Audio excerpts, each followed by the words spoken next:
Greetings, and welcome to When the Moment Chooses You. I am your host, Coach Charlene, and I am extremely honored and excited today to have the one and only Aron King with me. So, welcome to the show. All right, thank you. I had to give you the intro because, like, you're trailblazing. Like, literally, when I became a member of LinkedIn a few years later, I started saying Aron King, Aron King, Aron King. I mean, you were just like smashing it. So, when I started this podcast, the reason that I started this podcast really was out of all of the challenges that we had in 2020, in particular I found my voice finally, and I started speaking up with the murder of George Floyd. It just went off on the inside of me. I was so disgusted again, but this time it was different. This time I took the situation to prayer, and then I heard these words: "What I do in this moment will determine my destiny and dictate my future." And so I had to stop with my pity party and start moving into action and impact, and that's why the thought about the podcast came, but I didn't really birth it out until like 2022. But I really believe that there's moments that we're called into to disrupt, to transform, or to do whatever it is that we're called to do. And so that's what I like to unpack here. All of the moments that you feel have really transform your life so that you can transform others. So before we start getting into the conversation, I would love to for you to tell the audience who you are. Who is Aron? Well, my name is Aron King. I'm a registered nurse. I've been a nurse for 12 years. I've worked a lot of different areas from med surge to telemetry, like cardiac telemetry. I worked in ICU for several years. And currently, I'm an assistant nurse manager at UC Davis. In addition to that, I am the current historian for Capital City Black Nurses Association, which is the local Sacramento representation of the National Black Nurses Association. So our chapter has been around since 2018, and our organization has been around for over 50 years. Awesome. That is so awesome. And you do so much more, which we'll unpack while we're here. So tell me, because I think I love stories because stories, the way that I use storytelling in 2020 in particular, because of all of the suffering that the African American community was going through, as we saw three of our unarmed Black change agents, I'm going to call them that because we don't know what their potential was, gone. And so I'm just curious, your story. How did it all start for you? What was it that called you into whatever it is that you're doing? So I'd love for you to unpack maybe a couple of stories about why you're doing what you're doing now. Yeah, so I got into interested in nursing, and I guess that's a good place to start early on. Like I had this really big interest in science, and one of my science teachers was like, you should look into healthcare. Maybe you have a future in healthcare. And I think as a male, I think you go into what we look at as gender norms, and you're going like, oh, I'm going to be a doctor right away. Yeah. We had a program in my high school called the Health Academy, and so we got to shadow nurses and doctors, in addition to a lot of other healthcare professions, radiology techs and radiologists, who are also doctors, and phlebotomists, and we were in the labs and everywhere. In addition to learning a lot about medical terminology, and so I remember going to these different departments, and you start to see what people do, and you're like, "What's your job?" And a lot of the cool jobs are like, "Oh, I'm a nurse," and I said, "You know what? I think I want to be a nurse, right?" And so I started off at the community college, and it just kind of took off from there. I moved up to Reading and got into school, and there's a whole story, with my wife being in Sacramento and I'm being in Reading. That was its own challenges. But when I graduated, the first opportunity was in Reading, and so I stayed up there. Immediately knew that my bachelor's was important, so I did my bachelor's. We started to start our family. We had our first son, and we thought that would be a good idea to move back to Sacramento, and that's where I got into the ICU. And I feel like everything was just, okay, this is where I'm supposed to be. I'm a nurse, like I said I was going to be. I got my Yeah. bachelor's like I wanted to do. I'm in the ICU, which a lot of people are like, that's the highest level of care. Like you're doing it right. And I was a relief charge, and you're doing rapid responses, and doing all of that and learning and orienting people, and I got the house that I wanted and everything, Yeah. and I honestly was kind of like, what else do I do? In that time, I had a second job and I paid off all my student loans, which is like, oh my goodness, you paid off your student loans. And it was like, now what? I go to work and, I go on trips and, I'm buying all the shoes I wanted to and going all the places and festivals and concerts. And, I was kind of bored a little bit. Like there Yeah. was really nothing. And so I think, when you're talking about when was that moment, I think it happened at this point where I felt really just content with everything. I was like, yeah, everything's kind of is going fine, right? And so there was an opportunity that Betty Irene Moore School of Nursing, which is at UC Davis, it's their nursing school, had to for a master's in leadership, and it was a fully funded degree. And I saw that and I said, wow, like I could just go get my master's, right? Like that'll be something that I could do new, right? So I was getting my letters together, and I needed you write your prompts or whatever to apply to school, and I need a letter of recommendation. And so I got one from one of my professors from nursing school, and in the second one, it needed to be from a manager. And so I asked my manager at UC Davis. This was a position which I was working per diem. Kayleen Roseman, she was my manager. And so I was like, hey, could you give me a letter of recommendation? She, to say more about her, is she was my first Black manager I've ever had in my life. Not like since I worked at hotels, I never had anyone that was someone I directly reported to that was Black, right? And so I felt comfortable going to her, and we met. She's like, what is it that you do? And I was like, what do you mean? Like, I work in the ICU and I do charge and action, and I do relief charge over here, and I work these different jobs, and I got these degrees. And she's like, no, like, what is it that you do more? Like, why do you want to go and get a master's? And I really didn't have an answer. I was like, well, at some point I might want to be a manager. I don't know. And she's like, I think that she's like, I'll write you this letter. But I think that you should really search for something that could be a bigger motivation, right? Than Mm, this program that's fully funded. She said, you see it as free, but it's not free. It's an investment of your time. And you're a father, you have this family, these young kids, and you're going to be taking time away from them to do a degree that you may not have a use for, right? At this time in your life. Um, she went on to use this analogy, this whole story about a Louis Vuitton couch, which I laugh at because I don't even know if Louis Vuitton makes couches, but it was basically this lady saw a Louis Vuitton couch that was absolutely beautiful.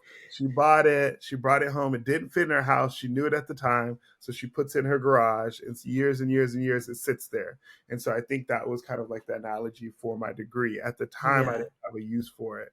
And I know I didn't have immediate use for it. But just to have it and just to hold it is not really taking advantage of that, right, at that time. Yeah. And so she says, well, I think that you should defer admission if you get in, and you need to look at something bigger than what you're doing now. And she handed me a flyer for Capital City Black Nurses, and it was all like everything went so fast after that. I was able to meet Carter Todd, who I know you've had a guest on, Cherie Kreiner, who is also director over at Kaiser Permanente in the South area. Shout out to both of them. And they're amazing. Like they were Yeah. just doing it. And for all of you that are listening that don't know about Capital City Black Nurses Association, I said we're a local representation of MBNA, which really stands on three pillars, right? And we engage with the Black community about education. We want to talk diabetes, hypertension, things like that. That's one pillar, right? Is the education and community outreach. The second pillar is about really uplifting our nursing workforce. And so those that are, wanting to go beyond the bedside but need experience become leaders, you could get on our board, you could start programs. We, have scholarships that we could help with continuing education. and you can find mentors. And then the third pillar is about recruitment, right, into what we want to see in our future of nursing, right? We want to see more representation of Black and Yes. Brown people, but specifically the organization focuses on Black people. And so, really, that comes in the form of scholarship, that comes in the form of mentorship, that comes in the form of engagement in early on, right, and telling people, hey, this is a viable profession that you can achieve, right? I Yeah. come from the same area, or we have similar stories, you could too can be here. And so when I got active with Capital City Black Nurses, it was just all history from there. I went to the national conference, I was in New Orleans, I'm meeting all these Black people that are CNOs, that are managers, right? I had never met a Black nurse manager until I worked at UC Davis, that are directors, that are, CNOs, CEOs, that are entrepreneurs, that are deans and professors. They're everywhere, right? And I was just like, whoa. And everybody has a doctorate, right? Like, that is not, yeah, everyone has a doctorate. You're like, oh, right? And it's so funny because recently I looked at an article that kind of showed in Black and African Americans nurses, although we're not as represented in the nursing profession, the majority, we have the highest percentage of doctorate prepared nurses out Oh, of didn't know that. any racial group. It's right That's here. awesome. Right. And I attribute all of the Black women that we have in the profession because I know, and everyone knows, that they are usually the most educated, right? Are Black women. And so, um, you know, uh, I kind of forgot where I was going, but yeah, I think that was the motivation. And it just, Yeah. like, this is it. This is where you're supposed to be. And so that's what really propelled me into the master's program, which I end up deferring, right? I didn't start, I just followed her directions and I deferred, and I entered the master's program on like a sprint. It's like I just ran in, I was motivated, and I was engaging. And I really used that time that I was in the master's program to leverage other programs that we had and to build relationships within the School of Nursing. And then that eventually rolled into where I am now as a second year PhD student. So everything really motivated me to get to this point. Yeah, that is so awesome. I think what really stands out mostly for me is that you were able to go to your leader, your manager, and she was able really to give you what you needed, and you trusted her enough to actually take her advice, so to speak. So I think that a lot of people sometimes are challenged in that way because they don't necessarily have the representation. And so, what would you advise someone on that may be feeling, like you said, like perhaps bored, or there's some unrest, or they're like, okay, something that's going on, like, what do I need to do? So, what would you recommend for that particular nurse that may be listening and that has felt like they've been alone and isolated and there's nobody to go to? Yeah, I say that if particularly if you're nursing, I think you need to find your family, right? Find your group. And I Yeah. think that really shows the importance of our professional organizations, right? Because it's really like creating a third space, right? Like, we have these places that are school, we have these things that are at work, and then we have third spaces in which we could engage with people, casually, or we could be more professionally.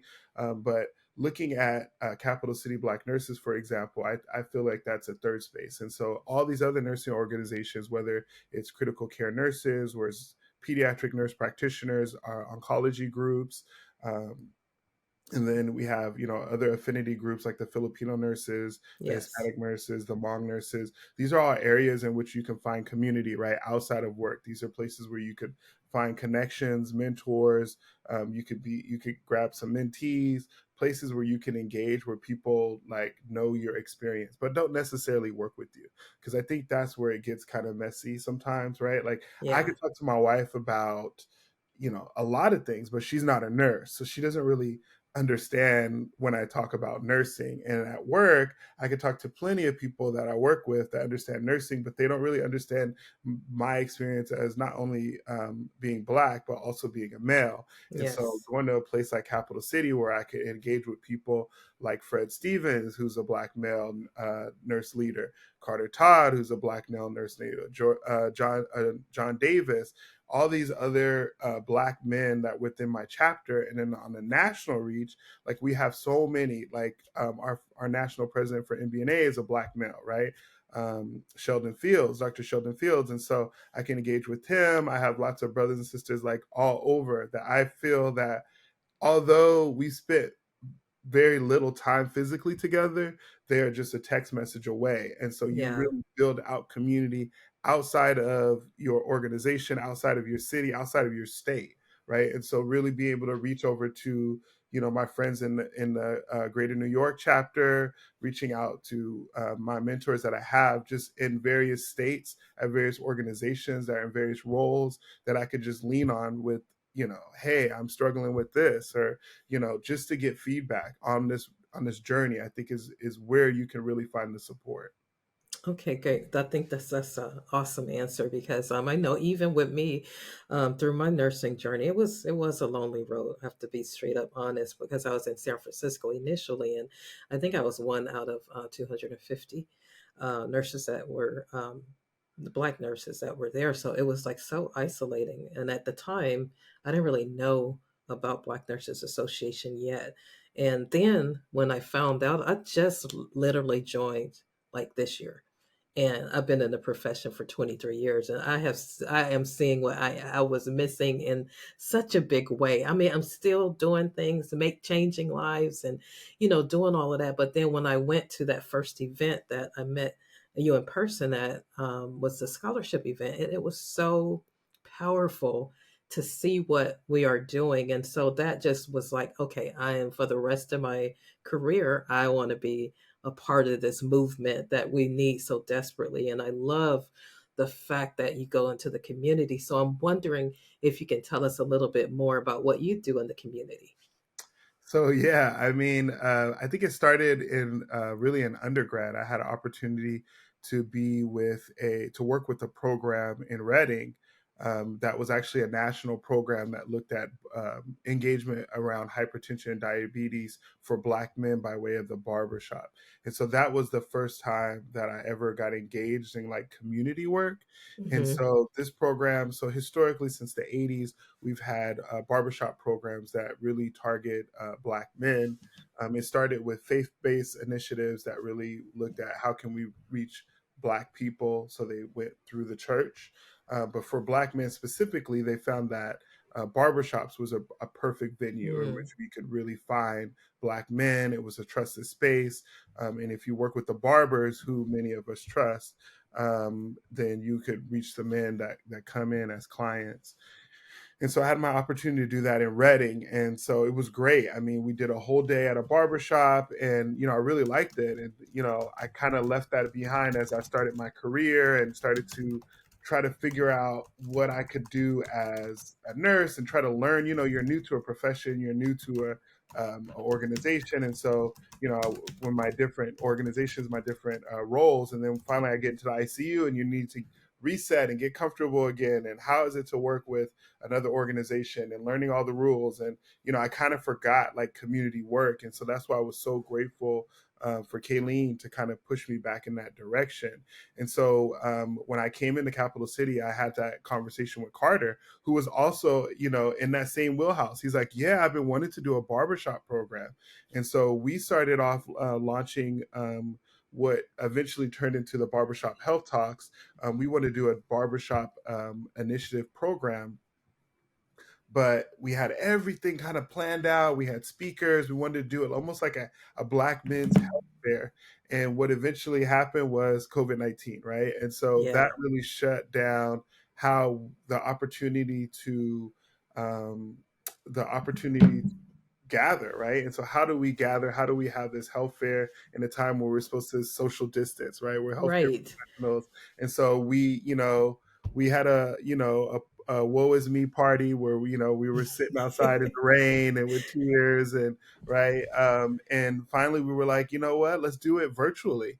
And so our Barbershop Health Talks was kind of like a program that we put together where we brought different community leaders, people in different healthcare areas, right? We had physicians, we had social workers, and we brought them on into kind of like a live stream, and we streamed that into barbershops, right? And so instead of gathering all at one barbershop, why don't we stream this information into barbershops? So we partner with our sister chapter in Greater New York.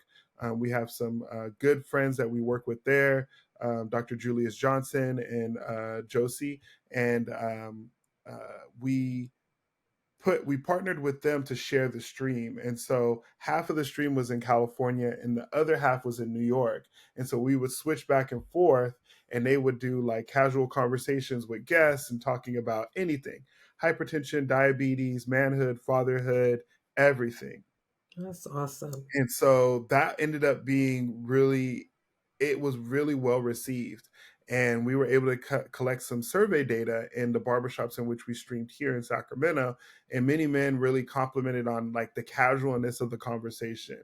Like we dressed like anybody else would be, like we were comfortable. We weren't in these white coats. We weren't like, hey, we have all this knowledge. Like I was like, hey, it's been a while since I went for a checkup. I know that. I know I need to do better, and let's have some people on to kind of share that and talk about that. So it was really well. It spinned into our next kind of iteration of it was pre-recorded. And so we were able to do ones focused on gun violence. And so we had a trauma surgeon, Dr. Ian Brown from UC Davis, to talk about the wraparound services that they have there. We had a gentleman that was involved in a shooting in Sacramento. I'm not sure if you recall. It was at a nightclub a few years ago. It was pretty much the most fatalities we had related to Oh, gun violence yes. in Mhm. the history of Sacramento. And then, in addition to that, we brought on a mental health professional, and just to kind of talk about trauma related to violence and what we can do to be there for each other, and how some of these organizations are really, and healthcare organizations are really centering, or focusing on trauma informed care. So that was really well received. It worked. A lot of people complimented us on the messages that we were able to deliver to the viewers. That spinned off into what we have now. And I think you might have had an opportunity to attend, but we partnered with the Greater Sacramento Urban League to Yes. launch Cut to the Chase. And so we have Cut to the Chase, which is mental health services offered by way of the barbershop. So currently we work with two barbershops in Sacramento. And so these groups are led by a licensed therapist. And so I've been really surprised, especially with the men. We've seen groups as small as 7, as large as 30, 40 men that come, Oh, and a wow. lot of the men come consistently. And I mean, we're not offering anything but a bag of chips and some water, and Yeah. it's like they're not coming for the food, right? No. You're really engaging in really well needed conversation. And so this was really the brainchild of Dr. Troy Williams from the Greater Sacramento Urban League. And with that, we were able to get grant funding to really to really give back to the barbershops, right? And so to pay for the space.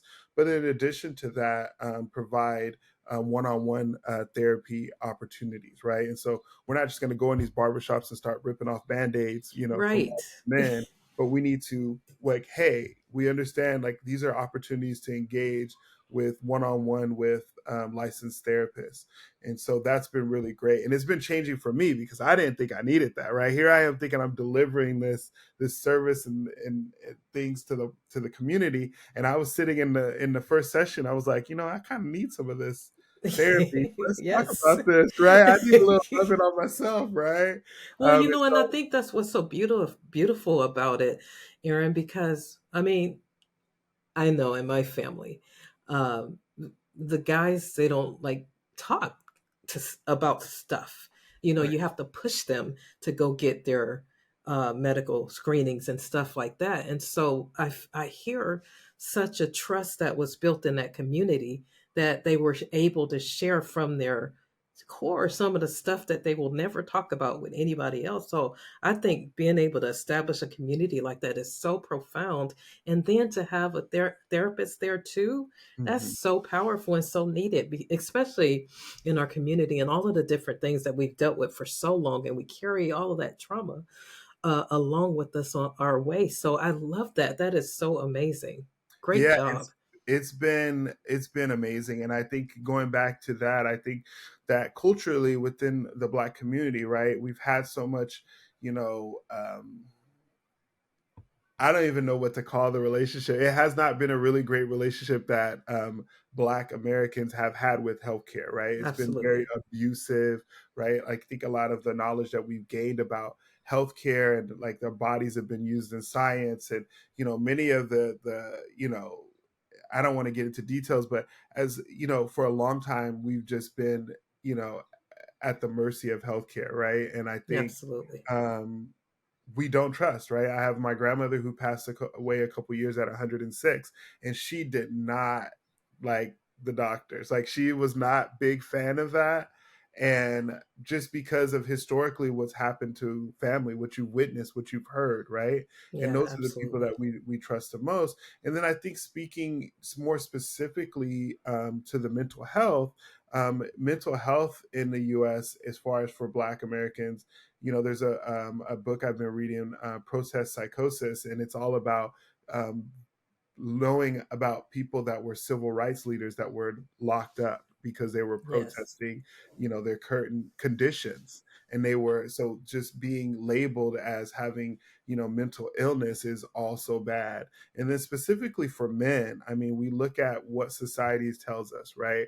We grow up throughout childhood telling not to play with dolls and, not to cry and not to do all these things. And so then we come in and then women are looking at us like, well, how come you don't ever want to open up to me? It's because we've been conditioned to Yeah. not cry and not to tell you how I'm feeling. In addition to that, we look at like, well, why don't you take more time with the kids and all this, but as a child we're told not to play with dolls. And so like I remember my upbringing, it was very opposite of that, right? Like there was nothing wrong. Like my mom didn't really like to conform to those like gender standards, right?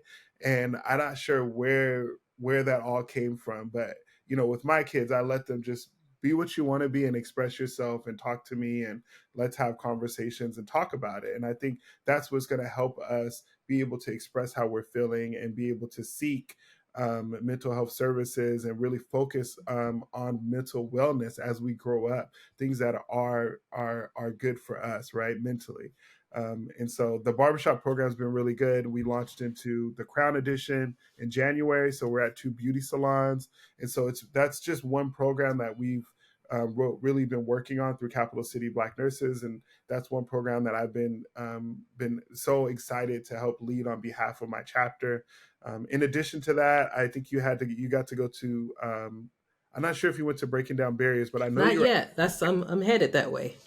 Yeah, so the boot camp, we have nursing boot camp, and so really looking at like how we can support our nursing students, right? And so Oh as they yes. take Okay, the let boot me take that camp, back. I did go to the first one. you That went was to the the boot first one for me and it was phenomenal. Yeah, so that the boot camp really, that's not my program, but I've been helping to support it in any way. And it really focuses on how do we support our nursing students. Like we have a lot of Yes. scholarships that are available out there, but some of the conversations that are really crucial is like how to set up your resume. The Interview. the importance of even just LinkedIn, right? Like a social media presence, like a professional page, and then networking, how to show up to interviews, support for NCLEX, and just overall support for our nursing students, because many of them don't know, right? Like when I entered the nursing profession, I had never created a resume. I had never, Absolutely. like those pieces, right? And so we're really trying to make sure that our nurses are where we are, where they're. I mean, nursing, we're needed everywhere, but I think the critical area, like you mentioned too, about San Francisco, your position in San Francisco with only 250 Black nurses, like we're most needed in our acute care setting, so in our hospitals. And so, how do we get them to be the most competitive to get roles like that? So that's what the boot camp's all about. But the other program that I've been really leading and pushing is the Breaking Down Barriers conference that we host every summer. And so we're in I believe this is our fourth year. It'll be hosted at Sacramento State. But previous to that, we were at UC Davis.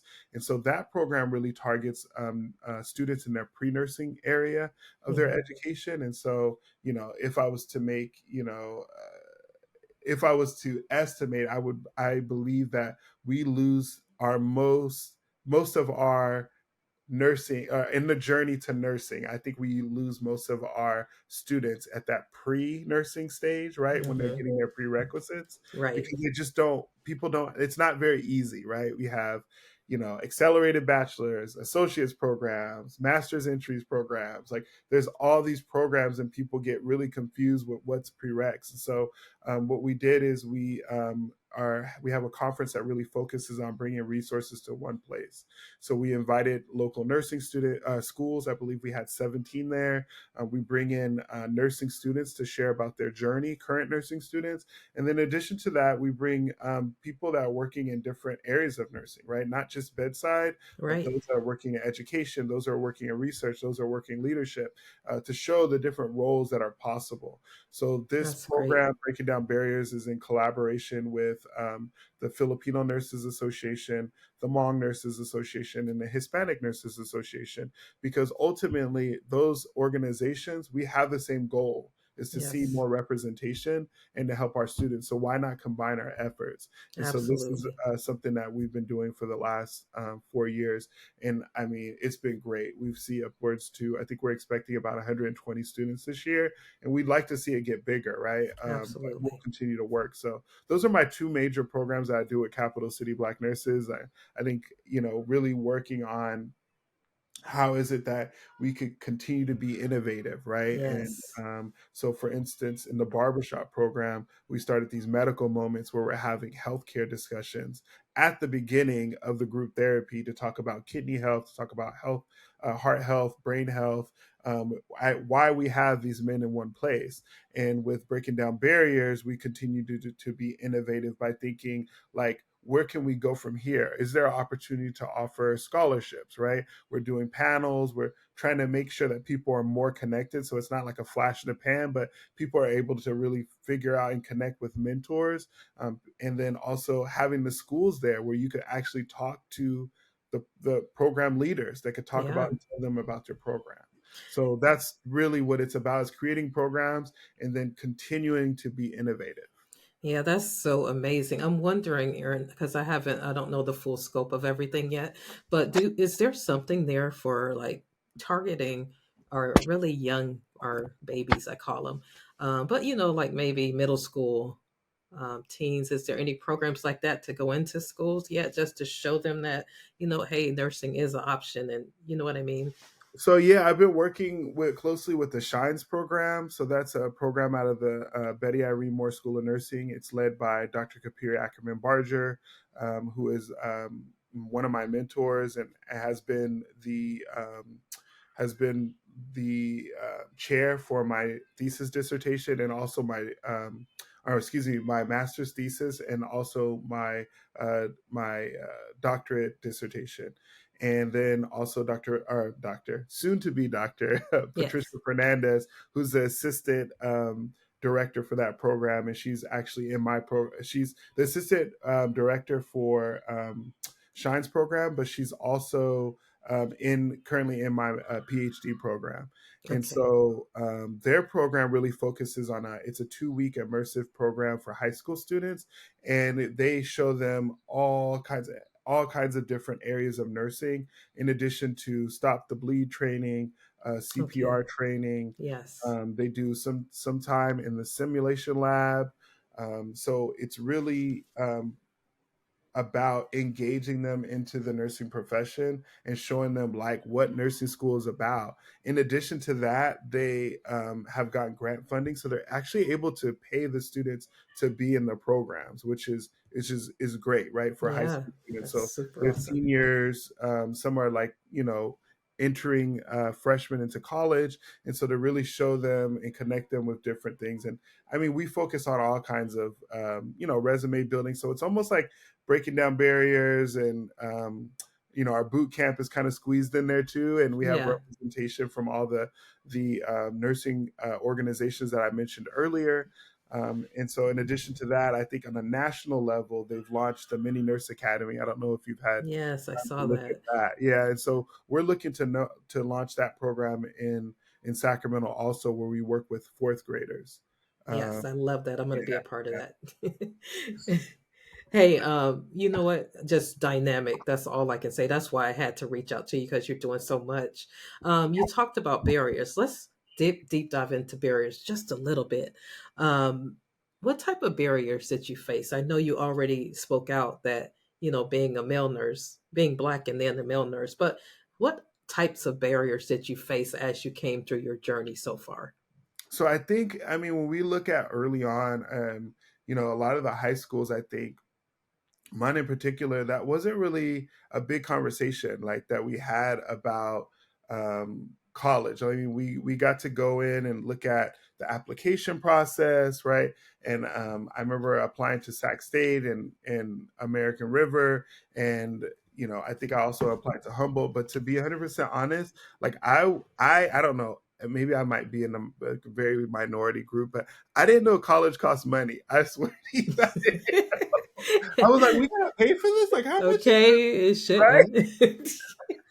How much we talking? Like, how y'all figuring out how we pay? Like, where's this cost coming from?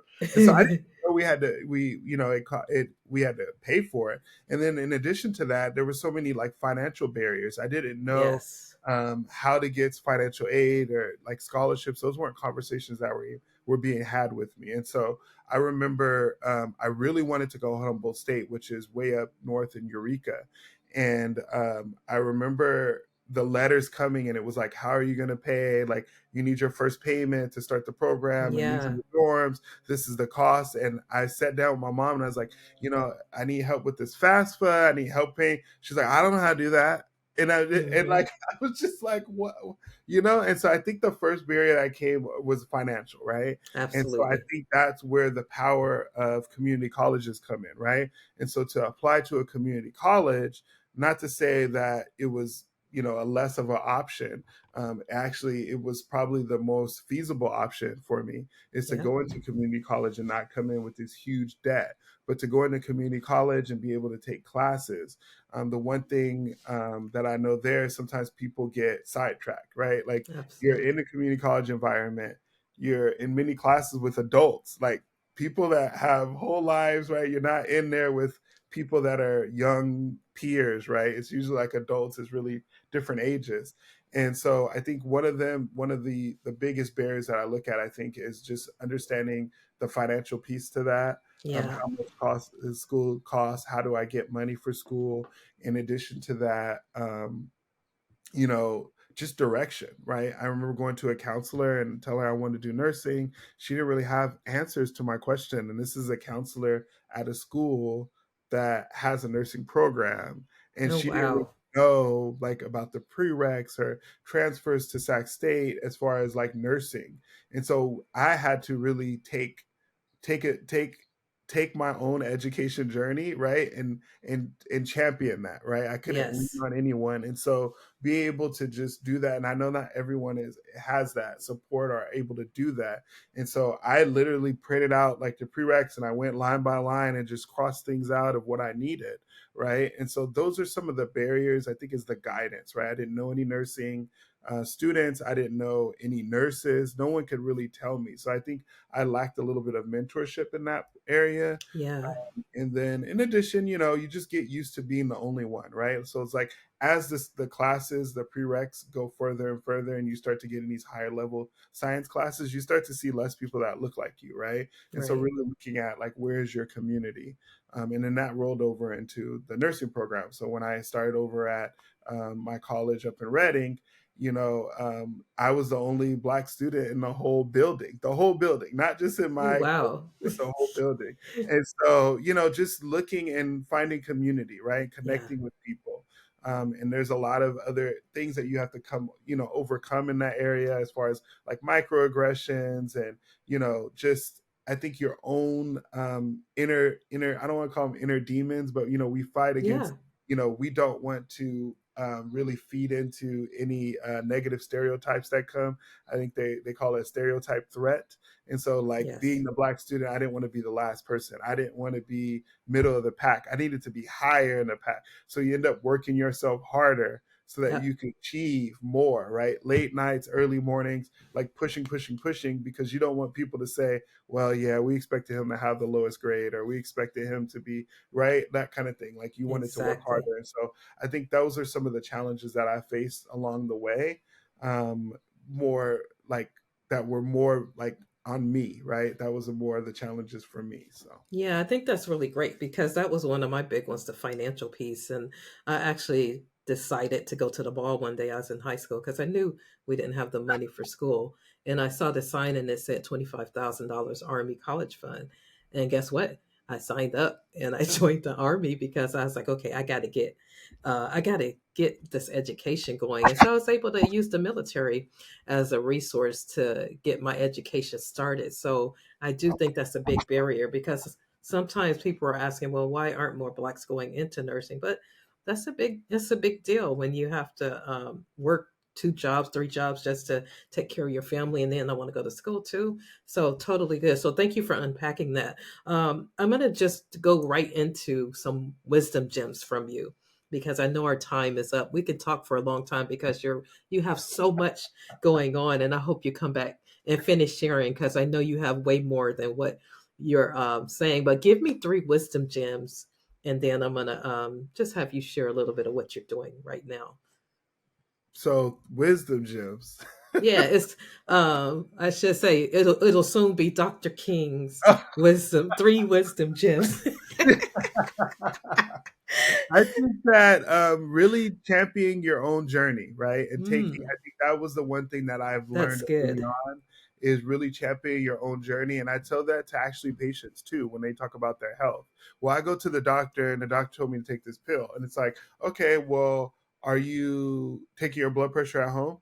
Are you seeing that if it's working or not? Are you following up with the doctor, right? And like really holding him accountable or her accountable, right? And like that's championing your own journey. In addition to that, like looking at the route into nursing, right? How can I take work and go and talk to these counselors and look online for my own resources and find my way, right? Like That's really looking good. for opportunities to learn. And I think professionally as nurses that are at the bedside or in leadership, it's like you're not getting these opportunities. Don't wait for someone to hand you an opportunity. Go out Yes. and find your opportunity, right? Like you've created this platform, right? Already. No one handed it to you. You created your own platform Yes. and you're bringing others on that are able to take steps from there. And then looking at some of these professional organizations, those are our first opportunities to become leaders, right? And it's, creating programs. Who would have ever thought I would create a whole conference or work with other collaborators or get, sponsorships for different events,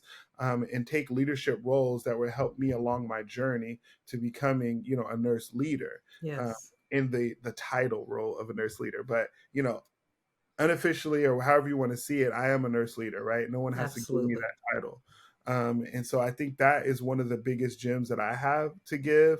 I think that the second one is really about endurance, like really Mm, working to run the furthest, not the fastest. And I share my yes. journey a lot. Like in early high school, I wasn't the smartest kid. I was in remedial classes.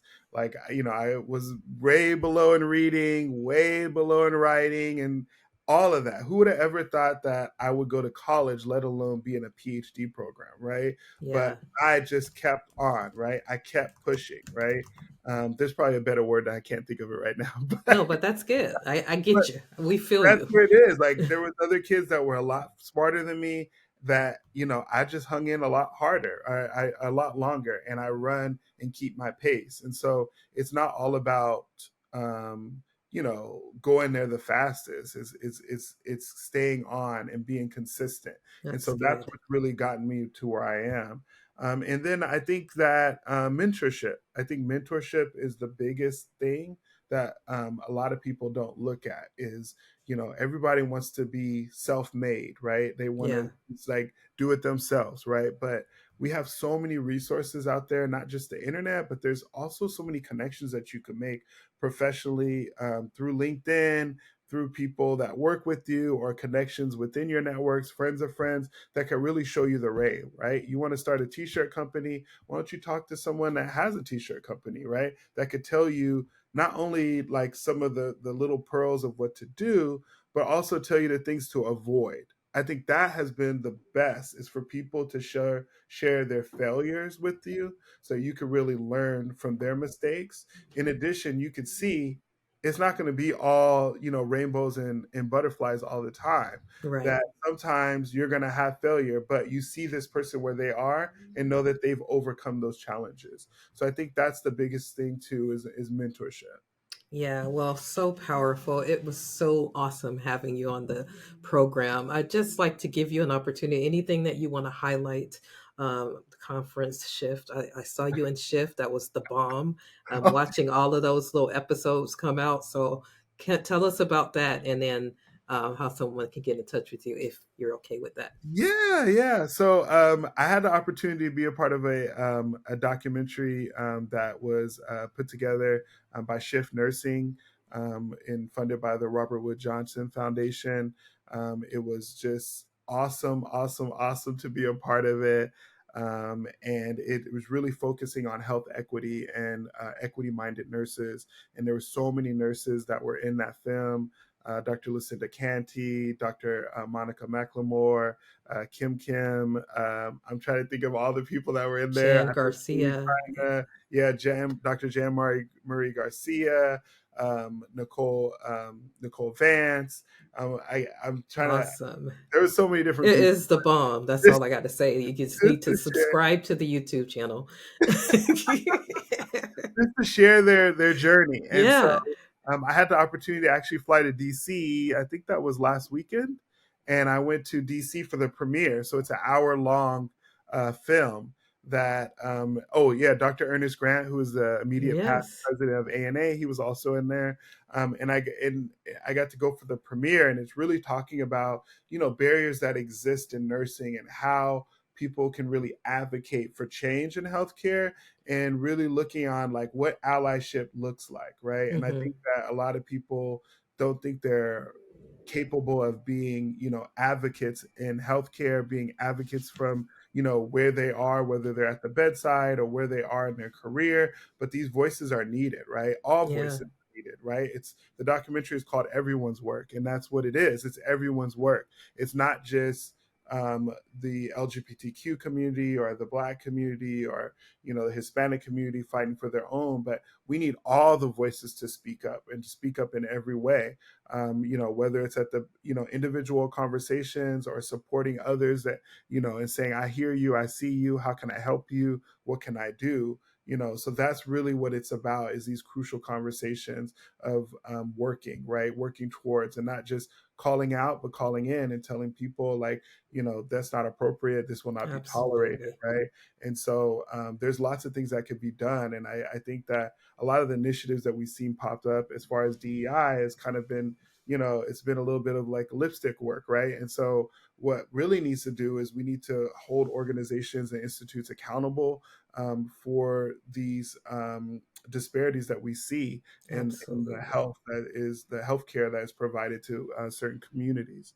So there's a lot of work to do, and we're going to be doing screenings. I think when we were at the event, they said over 200 people signed up for screenings. So I believe it's like everyone'swork.com. I mean, I know if you look up, if you just Google Shift Nursing, Everybody's Work, it'll pop up, and you can have a screening in your location, your community. A lot of nursing schools are picking it up, and healthcare institutions. And then in addition to that, we're having our national conference for MBNA in San Francisco. So hopefully you're going. Ooh, Are you yes. going? Yeah. Oh Yes. my goodness. I've gone. I have to make every conference. Like that is something that is on This my will be my calendar. first one, so Oh I'm my goodness. excited. Let me tell you.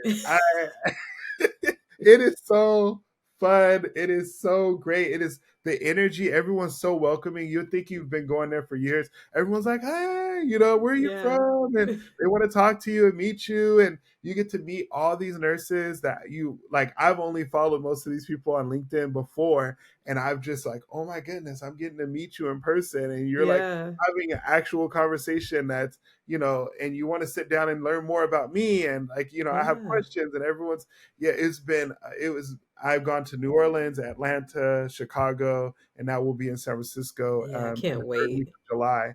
And it's just powerful. And we'll actually be screening the documentary there. So they're Okay, working that's on perfect. the screening there, and so you'll be able to see it there too when we go, and you know Okay.